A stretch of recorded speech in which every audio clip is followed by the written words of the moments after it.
सावन महात्म्य 18वां अध्याय। आशा दशमी व्रत का विधान।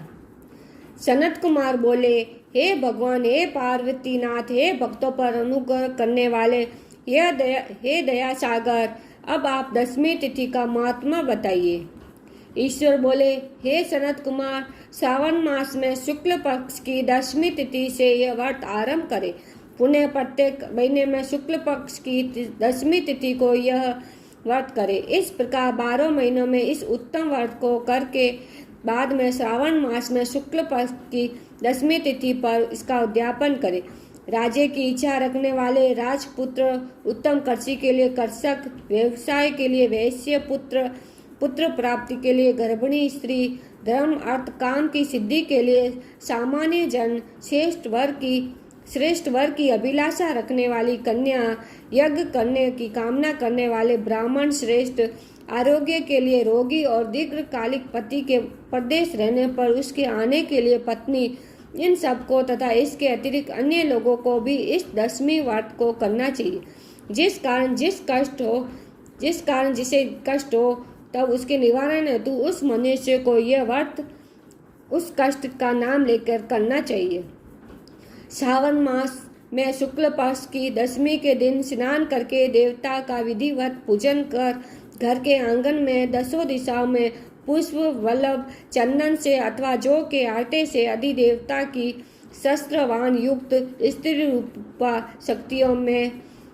शक्तियों का अंकन करके नक्त वेला में दसों दिशाओं में उनकी पूजा करनी चाहिए। घृत मिश्रित नैवेद्य अर्पण करके उन्हें पृथक पृथक दीपक प्रदान करना चाहिए। उस समय जो फल उपलब्ध हो वह भी चढ़ाना चाहिए। इसके बाद अपने कार्य की सिद्धि के लिए इस प्रकार प्रार्थना करनी चाहिए, हे दिग् देवता, मेरी आशाएं पूर्ण हो और मेरे मनोरथ सिद्ध हो, आप लोगों की कृपा से सदा कल्याण हो। इस प्रकार विधिवत पूजन करके ब्राह्मण को दक्षिणा देनी चाहिए। हे मुनिश्रेष्ठ, इसी क्रम से प्रत्येक महीने में दशमी तिथि का व्रत सदा करना चाहिए और 1 वर्ष तक करने के अनंतर उद्यापन करना चाहिए। अब पूजन की विधि कही जाती है। सुवर्ण अथवा चांदी तथा आटे से ही दसों दिशाओं को बनाए।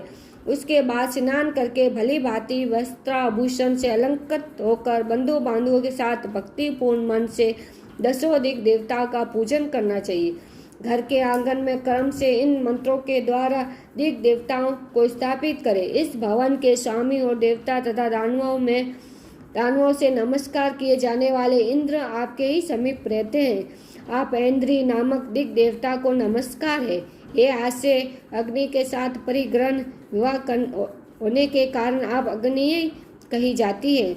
आप तेज स्वरूप तथा पराशक्ति है, अतः मुझे वर देने वाली हो। आपका ही आश्रय लेकर वे धर्मराज सभी लोगों को दंडित करते हैं, इसीलिए आप स्वामिनी नाम वाली है। या में आप मेरे लिए उत्तम मनोरथ पूर्ण करने वाली। हाथ में खड़ग धारण किए हुए मृत्यु देवता आपका ही आश्रय ग्रहण करते हैं, अतः आप निर्ऋति रूपा है। आप मेरी आशा को पूर्ण कीजिए। वारुणी समस्त भुवनों के आधार तथा जल जीवों के स्वामी वरुण देव आप में निवास करते हैं, अतः मेरे कार्य तथा धर्म को पूर्ण करने के लिए आप तत्पर हो। आप जगत की आदि रूपा वायुदेव के साथ अधिष्ठित हैं, इसीलिए आप वायवा हैं। हे वायुदेव, आप मेरे घर में नित्य शांति प्रदान करें। आप धन के स्वामी कुबेर के साथ अधिष्ठित हैं, अतः आप इस लोक में उत्तरा नाम से विख्यात है। हमें शीघ्र ही मनोरथ प्रदान करके आप निरंतर हे ईशानी, आप जगत के स्वामी शंभु के साथ सुशोभित होती है। हे सुबह, हे देवी, मेरी अभिलाषा को पूर्ण कीजिए। आपको नमस्कार है। आप समस्त लोगों के ऊपर अधिष्ठित हैं, सदा कल्याण करने वाली है और सनक आदि मुनियों से घिरी रहती है। आप सदा मेरी रक्षा करें। सभी नक्षत्र ग्रह तारागण तथा जो नक्षत्र माताएं हैं और जो भूत प्रेत विघ्न करने वाले विनायक हैं, उनकी मैंने भक्तिपूर्वक मन से भक्तिपूर्वक पूजा की है। वह सब मेरे अभीष्ट की सिद्धि के लिए सदा तत्पर हो। नीचे के लोकों में आप सब सर्पों तथा नेवलों के साथ सेवित है, अतः नाग पत्नियों सहित आप मेरे ऊपर प्रसन्न हो। इन मंत्रों के द्वारा पुष्प धूप आदि से पूजन करके वस्त्र अलंकार तथा फल नैवेद्य करना चाहिए। इसके बाद वाद्य ध्वनि गीत नृत्य आदि मंगल कृत्यों और नाचती हुई श्रेष्ठ स्त्रियों के सहित जागरण करके रात्रि व्यतीत करनी चाहिए। कुमकुम अक्षत तांबूल दान मान आदि के द्वारा भक्तिपूर्ण मन से उस रात्रि को सुख पूर्वक व्यतीत करके प्रातः काल प्रतिमाओं की पूजा करके ब्राह्मण को प्रदान कर देनी चाहिए। इस विधि से व्रत को करके क्षमा प्रार्थना तथा प्रणाम करके मित्रों तथा प्रिय बंधुजनों को साथ लेकर भोजन करना चाहिए। हे तात, जो मनुष्य इस विधि से आदर पूर्वक 10वीं व्रत करता है वह सभी मनोवांछित फल प्राप्त करता है। विशेष रूप से स्त्रियों को इस सनातन व्रत को करना चाहिए, क्योंकि मनुष्य जाति में स्त्रियां अधिक श्रद्धा कामना प्राणायाम होती है, कामना रखने वाली होती है। हे मुनि श्रेष्ठ, धन प्रदान करने वाले, यश देने वाले, आयु बढ़ाने वाले तथा सभी कामना को फल प्रदान करने वाले इस व्रत को मैंने आपसे कह दिया है। तीनों लोकों में अन्य कोई भी व्रत इसके समान नहीं है।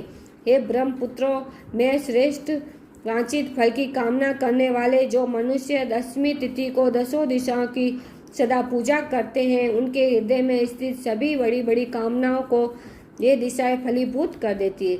इसमें अधिक कहने से क्या प्रयोजन। हे सनत कुमार, यह व्रत मोक्षदायक है, इसमें संदेह नहीं करना चाहिए। इसके समान न कोई व्रत है न होगा। ईश्वर सनत कुमार में 18वां अध्याय पूर्ण। जय Shri Shiv Shankar. Please like and share.